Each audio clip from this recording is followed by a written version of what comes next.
بسم الله الرحمن الرحيم. الحمد لله رب العالمين والعاقبة للمتقين والصلاة والسلام على سيد الأنبياء وخاتم النبيين سيدنا ومولانا محمد المبعوث رحمة للعالمين صلى الله عليه وعلى آله وأصحابه وأزواجه وأتباعه وذرياته وأهل بيته الطيبين الطاهرين أجمعين. أما بعد فقد قال الله تبارك وتعالى في القرآن المجيد والفرقان الحميد: أَمَّنْ يُجِيبُ الْمُضْطَرَّ إِذَا دَعَاهُ وَيَكْشِفُ السُّوءَ وَيَجْعَلُكُمْ خُلَفَاءَ الْأَرْضِ أَإِلَٰهٌ مَّعَ اللَّهِ قَلِيلًا مَّا تَذَكَّرُونَ. صدق اللہ العظیم. قابل احترام بزرگوں، لائق احترام دینی اور ایمانی بھائیوں، السلام علیکم ورحمۃ اللہ وبرکاتہ.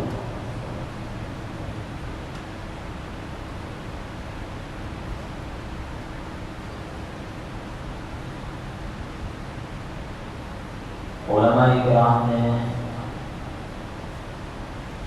کتابوں میں ایک واقعہ لکھا ہے.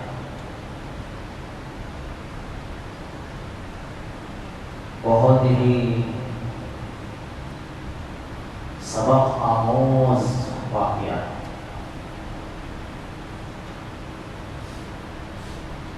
پہلے میں وہ واقعہ آپ کے سامنے بیان کروں گا، پھر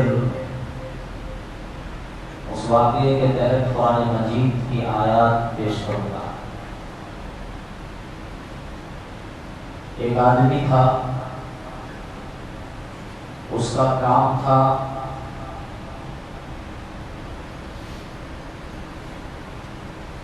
کرائے پر خچر دینا. پہلے کے زمانے میں گاڑیاں، کاراں یہ سب نہیں تھے. پہلے کے زمانے میں ٹیکسی یا تو گھوڑا گاڑی یا گدھا یا اونٹ، یہ ٹیکس آتے تھے. تو آدمی سفر کرنے کے واسطے اسے ہائر کرتے اور اس پر سفر کرتے. ایسے ہی ایک آدمی کا پیشہ تھا، اس کا کام تھا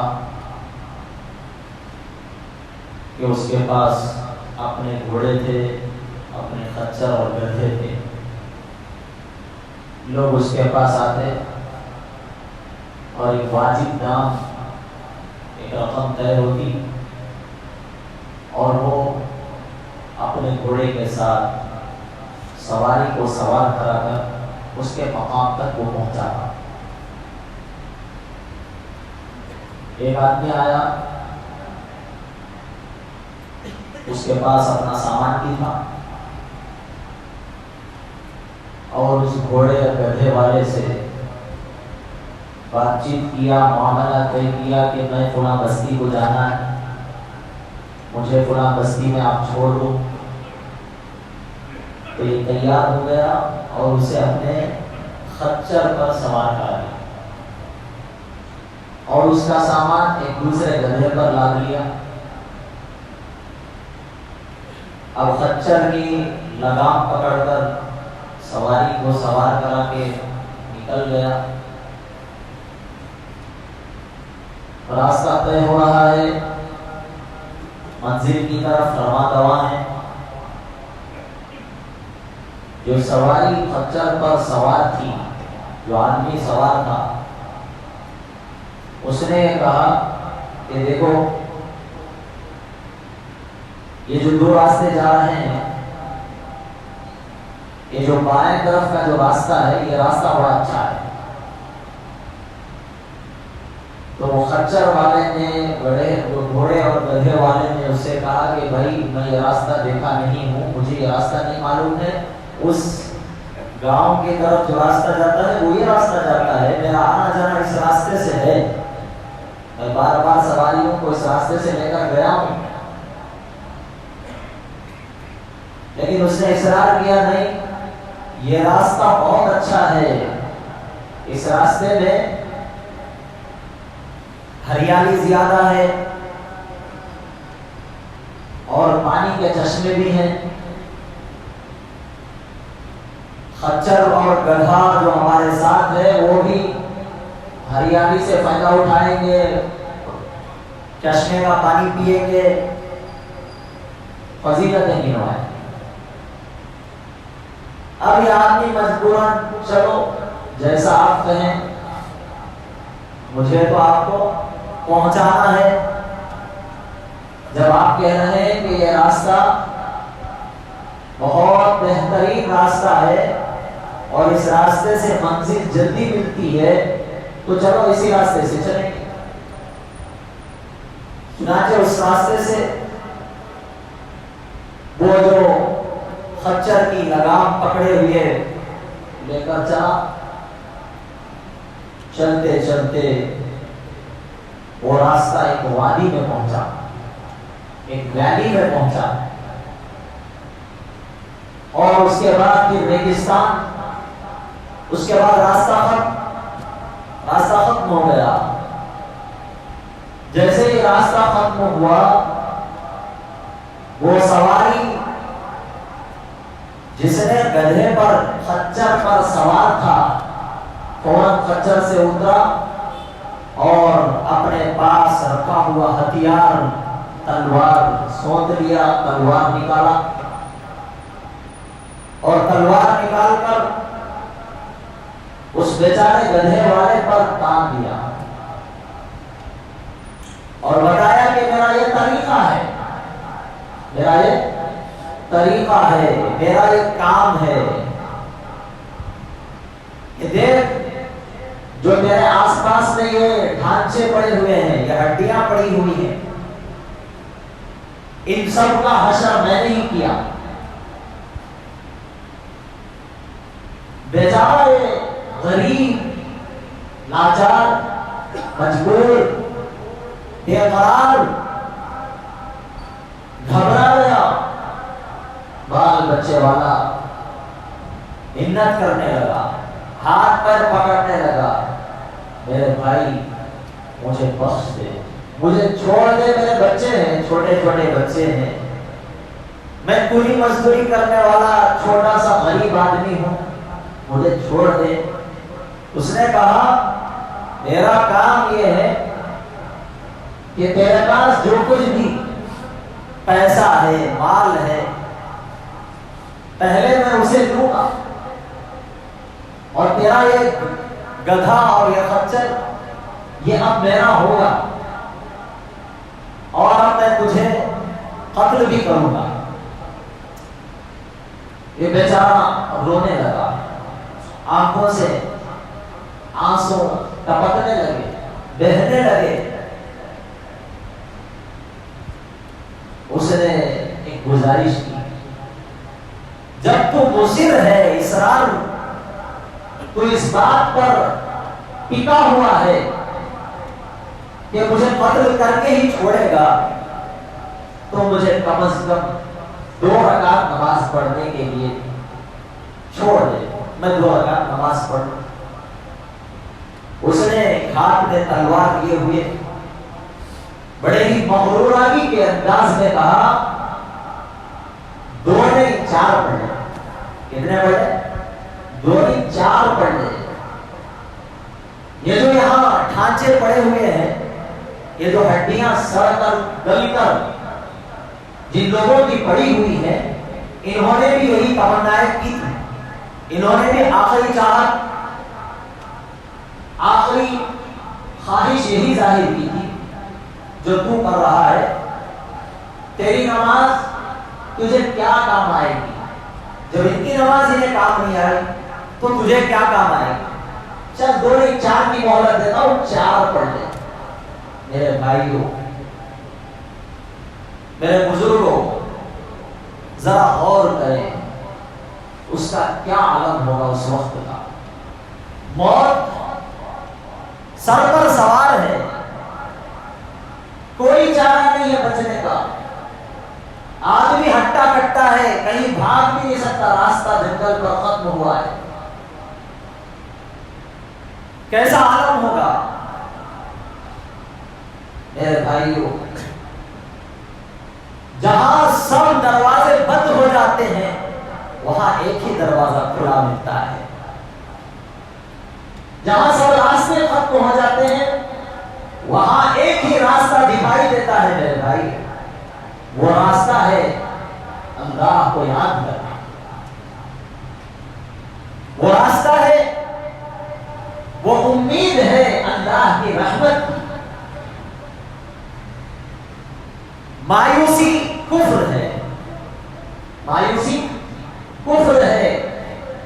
اللہ رب العزت والجلال قرآن مجید میں ہمت دلا رہے ہیں، یا عبادی الذین اسرفوا علی انفسہم لا تقنطوا من رحمت اللہ. میرے پیارے بندو،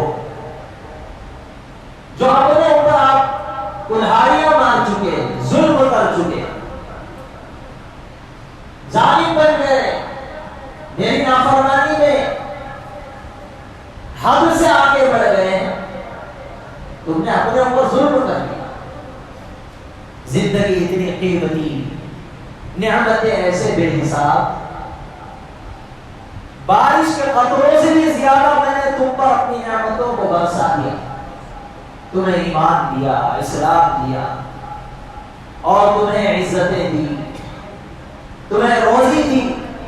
تمہارے لیے میں نے تمام مخلوقات کو پیدا کیا. میں نے آسمان بنایا، زمین کو فرش بنایا، سورج، چاند، ستارے اور سیارے، یہ ہواؤں کا نظام، بارش کا نظام، سب کچھ تمہارے لیے بنایا. میرے بندو، جب تم اپنے اوپر ظلم پر ظلم کر کے ظالم بن گئے، پھر بھی تم کبھی مایوس مت ہونا. مایوس مت ہونا، میری رحمت سے امید برقرار رکھنا. میری رحمت بڑی وسیع ہے، میں اپنی رحمت سے ضرور نوازتا ہوں ان بندوں کو جو میری رحمت کی امید رکھتے ہیں، جو مجھ سے قریب ہونا چاہتے ہیں، جو میرے آغوش رحمت میں آنا چاہتے ہیں. ان کے لیے کوئی راستہ بند نہیں، ان کے لیے کوئی دروازہ بند نہیں. تو جب سامنے راستہ بند دکھائی دے رہا ہے، سامنے موت نظر آ رہی ہے، آخری لمحہ ہے، بیچارے نے نماز کی 2 رکعت نیت باندھنے کی اجازت طلب کی. جیسے ہی اس نے کہا کہ 2 نہیں 4 پڑھ لے، میرے بھائی اس نے 2 رکعت کی نیت باندھی. دیکھیے، جب بندے کا اللہ سے رشتہ ٹوٹتا ہے تو وہ بندہ اسباب پر اترانے لگتا ہے، وہ اسباب کا بن جاتا ہے. اسے نماز کے لیے اتنا ایسی بات کہنی پڑی، مذاقیہ انداز میں 2 رکعت میں 4 پڑھ لے. لیکن اس بندے کا یقین تھا، جہاں سارے دروازے بند، جہاں مشکل کا کوئی حل نظر نہیں آ رہا ہے، وہاں اللہ کی رحمت متوجہ ہوتی ہے، اللہ وہاں ساتھ دیتا ہے، اللہ کی رحمت سے فیضیاب انسان ہو جاتا ہے. اب اس بندے کا عالم یہ ہے کہ اسے اپنے ہتھیار پر ناز ہے، اپنی طاقت پر غرور ہے، وہ اللہ کی رحمت سے دور ہے. اس لیے وہ یہ کہہ رہا ہے کہ 2 رکعت نہیں تو 4 پڑھ لے. لیکن اس بندے کا یقین اور اس بندے کا غرور، اس بندے کا تعلق اور اس بندے کا تعلق، اس مظلوم کا تعلق تو اللہ کے ساتھ ہے، اور اس ظالم کا تعلق اسباب کے ساتھ ہے. اسی لیے میرے پیارو، جب پریشانی ہمارے سر پر سوار ہو جائے ہم اللہ کی طرف رجوع کریں۔ میرے پیارے، جب ہمیں مصیبت ستائے تو ہم اللہ کے دروازے کو کھٹکھٹائیں۔ جب ہمارے اوپر پریشانی آ جائے تو بس ایک ہی راستہ ہے، وہ ہے اللہ کی طرف، اللہ کو پکارنے کا راستہ، اللہ کی طرف ہاتھ اٹھانے کا راستہ، اور اپنے گناہوں پر شرمندہ ہونے کا راستہ، اپنے آپ کو نادم سمجھنے کا راستہ۔ یہی راستے سے ہمیں نجات ملتی ہے، ہمیں بخشش ملتی ہے، ہمیں کامیابی ملتی ہے۔ ہوا ہے جیسے ہی وہ 2 رکعت کی نیت باندھا، لفظ پر اندام ہے، کپکپا رہا ہے، بدن پر کپکپاہٹ سوار ہے، روک کے کھڑے ہوئے ہیں، جان حلق میں اٹکی ہوئی ہے، پیچھے یہ ننگی تلوار سوتے ہوئے کھڑا ہے۔ حشر کیا ہونے والا ہے؟ بس حشر اب دنیا کو چھوڑنا ہے۔ اب ایسے وقت میں زبان لڑکھڑاتی ہے، زبان چلتی نہیں ہے، جیسے ہی اس نے نیت باندھا زبان بند ہو گئی ہے، بس آنکھوں سے آنسو بہ رہے ہیں۔ لیکن فوراً قرآن مجید کی ایک آیت اس کی زبان پر آ جاتی ہے، وہ آیت یہ ہے، أَمَّن يُجِيبُ الْمُضْطَرَّ إِذَا دَعَاهُ وَيَكْشِفُ السُّوءَ۔ اللہ اکبر۔ اللہ تعالیٰ فرماتے ہیں اس بندے کی زبان پر جو آیت آئی، کیا اس آیت میں اللہ کہہ رہے ہیں؟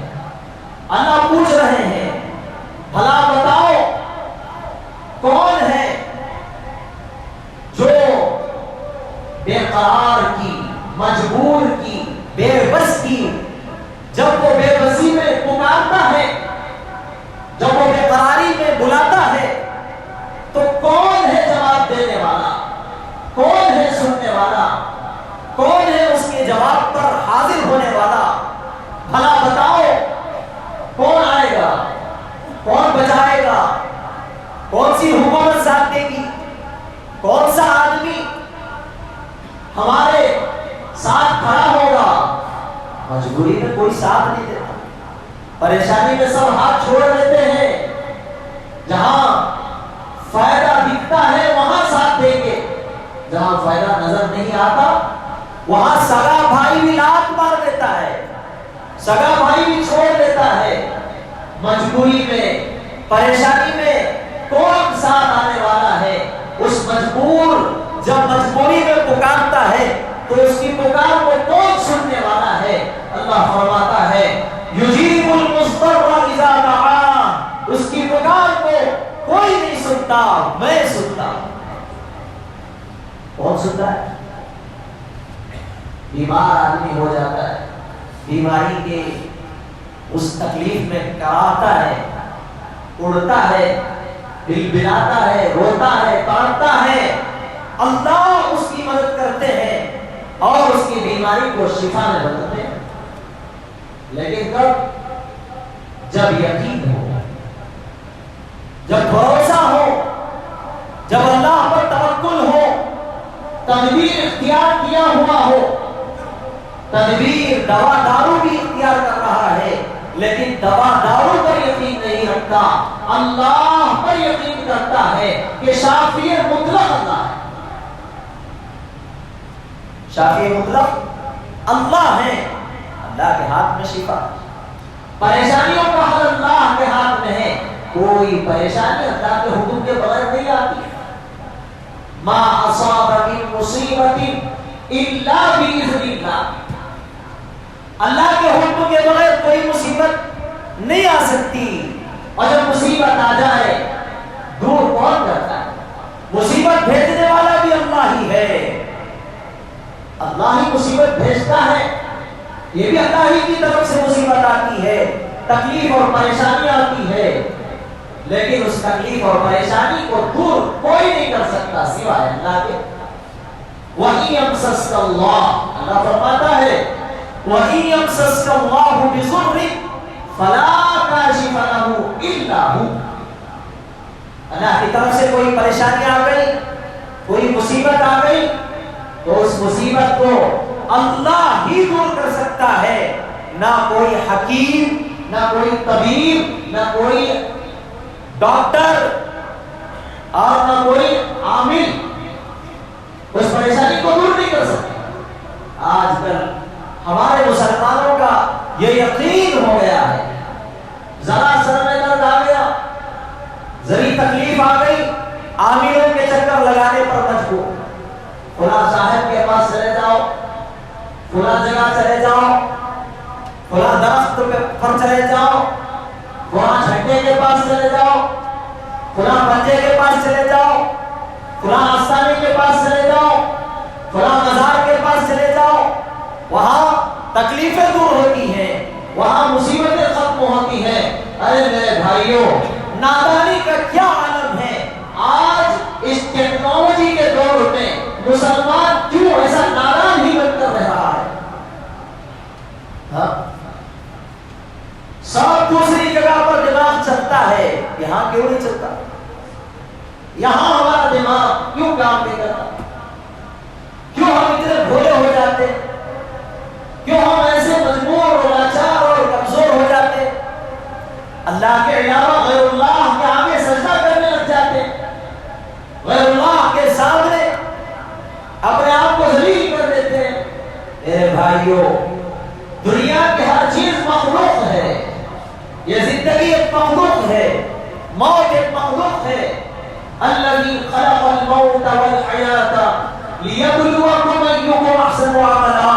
اللہ رب العزت والجلال نے زندگی اور موت کو اس لیے پیدا کیا تاکہ تمہیں آزمائے، تاکہ تمہارا امتحان لے کہ کون بہتر عمل کرتا ہے، کون اچھا عمل کرتا ہے، کون بہترین عمل کرنے والا ہے.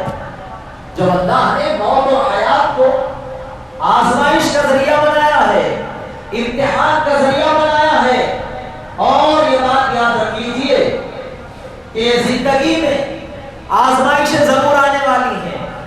یہ اللہ کا وعدہ ہے، وَلَنَبْلُوَنَّكُمْ، تم پر ضرور میں ضرور ہم آزمائیں گے. آزمائشوں کا آنا، مصیبتوں اور پریشانیوں کا آنا یقینی بات ہے، آ کر رہیں گی. کیسے آئیں گی؟ من الخوف والجوع ونقص من الاموال والانفس والثمرات وبشر الصابرین. کس طریقے سے اللہ تعالیٰ آزمائیں گے، کیسی کیسی مصیبتوں میں مبتلا کر کے دیکھیں گے. میرے بھائیوں، خوف کے ذریعے سے، خوف میں مبتلا کر کر، دشمن کا خوف، مال و دولت کے لٹ جانے کا خوف، بیماریوں کے آ جانے کا خوف. میرے بھائیوں، روزی کی تنگی کا خوف، من الجوع، بھوک کے ذریعے سے تمہیں آزمائیں گے. تجارت ٹھپ ہو جائے گی، بزنس ختم ہو جائے گا، روزی کے ذریعے اجڑ جائیں گے اور اجاڑ دیے جائیں گے. اس سے بھی تمہیں جانچا جائے گا، یہ بھی تمہارے اوپر آزمائش ہوگی. وَنَقْصٍ مِّنَ الْأَمْوَالِ وَالْأَنفُسِ، اور جانوں کے جانے کے ذریعے سے بھی اللہ آزمائے گا. کبھی ناگہانی آفت آ گئی، حادثہ ہو گیا، اپنا عزیز کوئی مر گیا، یا بچے بچھڑ گئے، یا والد ختم ہو گیا، والد بچھڑ گیا، اس کے ذریعے سے بھی اللہ تمہیں آزمائیں گے. اور تمہارا مال اچانک کسی آفت میں ختم ہو جائے گا، زلزلے کی وجہ سے تمہارے گھر تباہ ہو جائیں گے، کوئی تمہارے گھروں پر بلڈوزر چلا دے گا، کوئی تمہارے دکانوں کو توڑ دے گا، کوئی تمہیں مجبور اور پریشان کر دے گا، کوئی تمہیں فٹ پاتھ پر لا دے گا. تمہاری یہ نوبت آئے گی، یہ پریشانیاں تمہیں لاحق ہو جائیں گی. وَبَشِّرِ الصَّابِرِينَ، اللہ کے نبی سے اللہ تعالیٰ ارشاد فرما رہے ہیں، نبی جی خوشخبری سنا دو ان لوگوں کو جو صبر کرنے والے ہیں، جو ان تمام مصیبتوں پر گلا نہیں کرتے، شکوہ نہیں کرتے، اللہ پر بھروسہ کرتے ہیں، اللہ سے شکایت نہیں کرتے، وہ صبر کا دامن تھام کے آگے امید اور یقین رکھتے ہیں، وہ مایوسی کا شکار نہیں ہوتے، وہ یہ کہتے ہیں کہ ارے یہ اللہ کی طرف سے ملا تھا، جب اللہ پہلے بھی دیا ہوا ہے تو اب اس سے اچھا دے گا، اللہ دینے والا ہے، روزی کا ذمہ دار اللہ ہے۔ وَمَا مِن دَابَّةٍ فِي الْأَرْضِ إِلَّا عَلَى اللَّهِ رِزْقُهَا، کوئی چیز جو رہنے والی، آگے بڑھنے والی، چلنے والی، پھرنے والی زمین پر ایسی کوئی چیز نہیں جس کی روزی کا ذمہ اللہ نہ لیا ہو۔ اللہ نے روزی کا ذمہ لے لیا ہے، پریشان ہونے کی ضرورت نہیں ہے، راستے صحیح اپنانے کی ضرورت ہے، تدبیر صحیح اختیار کرنے کی ضرورت ہے، ذریعوں کو صحیح استعمال کرنے کی ضرورت ہے، امید کے ساتھ آگے بڑھنے کی ضرورت ہے، مایوسی کے ساتھ پیچھے ہٹنے کی کوئی ضرورت نہیں، اللہ پر بھروسہ کرنا ہے۔ چنانچہ اس نے 2 رکعت کی نیت باندھ کر جیسے ہی اس کی زبان پر اس آیت کریمہ جاری ہوئی، اس کی زبان سے یہ آیت نکلی، أَمَّن يُجِيبُ الْمُضْطَرَّ إِذَا دَعَاهُ وَيَكْشِفُ السُّوءَ، فوراً آسمان کو سر لگ رہا ہے، اس قدر بڑا ایک آدمی ظاہر ہوا، اس قدر بڑا آدمی سفید لباس پہنے ہوئے، فوراً اس نے اس ظالم کا سر قلم کر دیا، صرف ایک وار ظالم کا سر دھڑ سے الگ ہو کر دھڑام سے نیچے گرا، اور دیکھتے ہی دیکھتے آگ کے شعلوں میں بدل گیا۔ اب اس نے 2 رکعت نماز پوری کی اور وہ جانے لگا تو اسے پوچھا کہ بھائی یہ تو بتا دیتا ہو آپ کون ہیں، کہاں سے آئے؟ اس نے کہا جیسے ہی تم نے اس آیت کی تلاوت جاری کی، اللہ کی طرف متوجہ ہو گئے، اللہ کو پکارا، تو تمہاری آواز آسمانوں میں گرجنے لگی، تمہاری آواز کا شور اٹھنے لگا، اور سارے فرشتوں نے کہا کہ اے اللہ، جو اس مظلوم بے قرار اپنی بے قراری میں، اپنی مجبوری میں آپ کو یاد کر رہا ہے، اس کی مجبوری کو ختم کرنے کے لیے ہمیں اجازت دیجیے۔ سارے فرشتوں نے چلایا تو اللہ رب العزت والجلال نے آسمان کے ایک فرشتے کو اجازت دی، اس نے فوراً نمودار ہوا، انسانی شکل میں آیا اور اس کی حفاظت کی۔ میرے بھائیو، ہم سمجھتے ہیں کہ ہمارا محافظ کوئی نہیں، ہماری حفاظت کرنے والا کوئی نہیں، ہمارا یقین بدل چکا ہے، ہمارا یقین اسباب کی دنیا میں سوار ہو گیا کہ ہم سمجھتے ہیں ہمارے پاس ٹیکنالوجی نہیں، ہمارے پاس پیسہ نہیں، ہمارے پاس بڑی بڑی یونیورسٹیز نہیں، ہمارے پاس، یاد رکھیے یہ ذہن کفار کا ذہن ہے، ایمان والے کا یہ ذہن نہیں ہے۔ ایمان والا ہر مجبوری میں اپنے ایمان کے ساتھ آگے بڑھتا ہے اور یہ کہتا ہے جہاں سارے ذرائع ختم ہو جائیں، سارے راستے بند ہو جائیں، وہاں میرا اللہ مجھے ساتھ دیتا ہے، جیسے حضرت آدم کو ساتھ دیا، جیسے اللہ تعالیٰ نے حضرت آدم بھی بہکاوے میں آ گئے۔ فَلَا تَقْرَبَا هَٰذِهِ الشَّجَرَةَ فَتَكُونَا مِنَ الظَّالِمِينَ، آدم اور حوا کو اللہ کا یہ حکم تھا اس جھاڑ کی طرف مت جاؤ، منع کیا گیا تھا۔ شیطان بہکانے لگا، آس دلانے لگا، ایسے ہی دنیا کے شیطان بھی آس دلاتے ہیں، امیدیں باندھتے ہیں اور بہترین رنگین دنیا کو تمہارے سامنے لا کے دکھاتے ہیں۔ حضرت آدم علیہ السلام کو شیطان بہکایا، وسوسے ڈالا کہ تم کھا لو، ہمیشہ جنت میں پڑے رہو گے، ہمیشہ کی نعمتیں مل جائیں گی، اللہ کی نافرمانی کر لو، بس کیا کر لو؟ اللہ کے نافرمان بن کر دنیا جسے مل جاتی ہے، یاد رکھیے وہ دنیا کا سب سے بڑا بے وقوف ہے، وہ دنیا کا سب سے بڑا نقصان والا ہے جو اللہ کی نافرمانی کر کے دنیا حاصل کر لیا۔ کیا حاصل کر لیا؟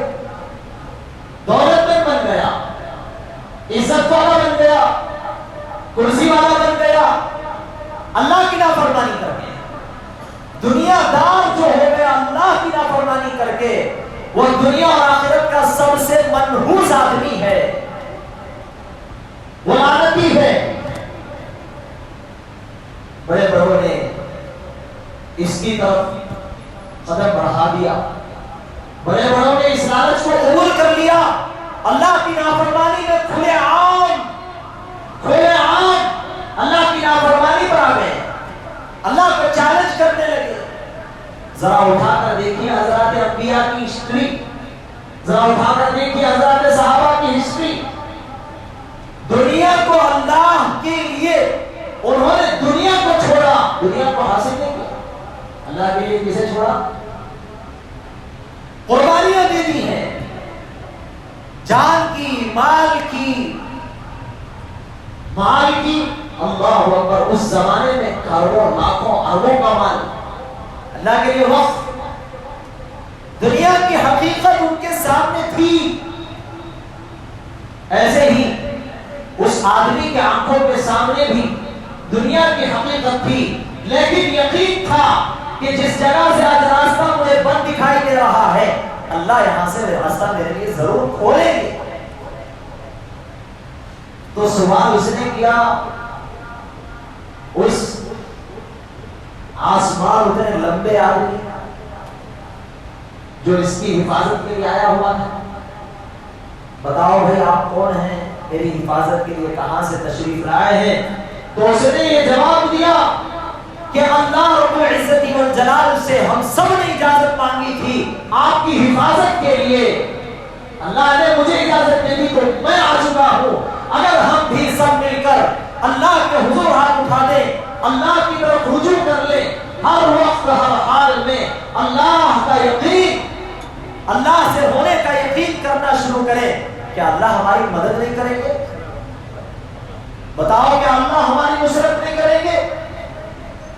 کیا اللہ ہمارے اوپر رحم نہیں کریں گے؟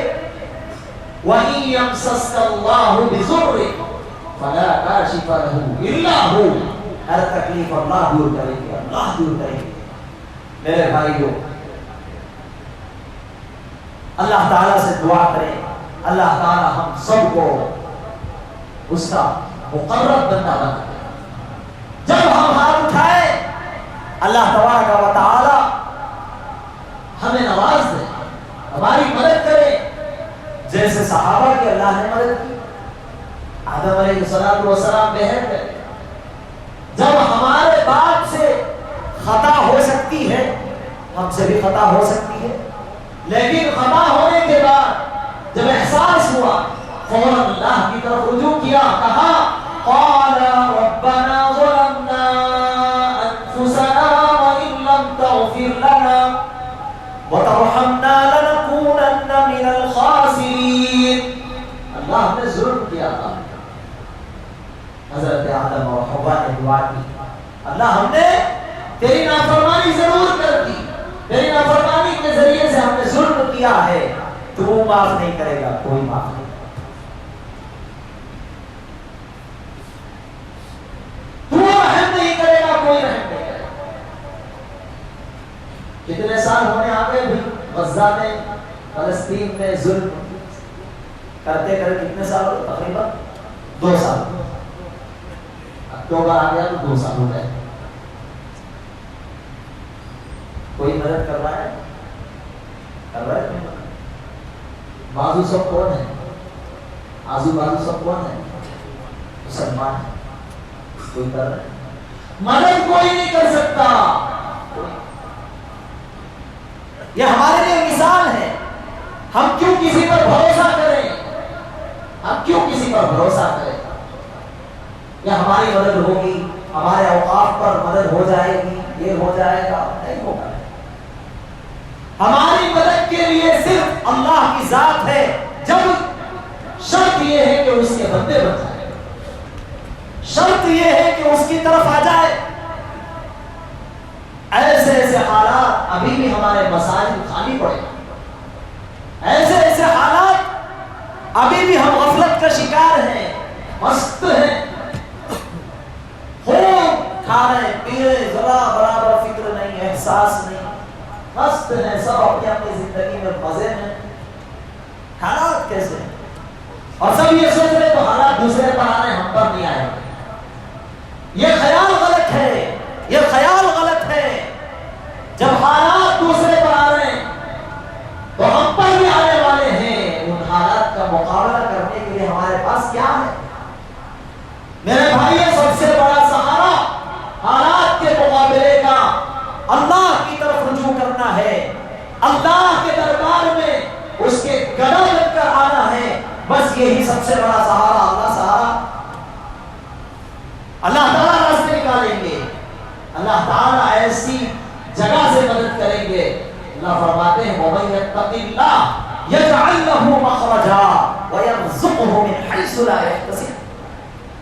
جو متقی ہو گیا، جو تقوی اختیار کر لیا، جو اللہ سے ڈر گیا، جو اللہ کا ہو گیا، اللہ کی اطاعت پر آ گیا، اللہ ایسی جگہ سے اس کے لیے رزق عطا کریں گے جس جگہ سے وہم بھی نہیں ہوگا، گمان بھی نہیں ہوگا۔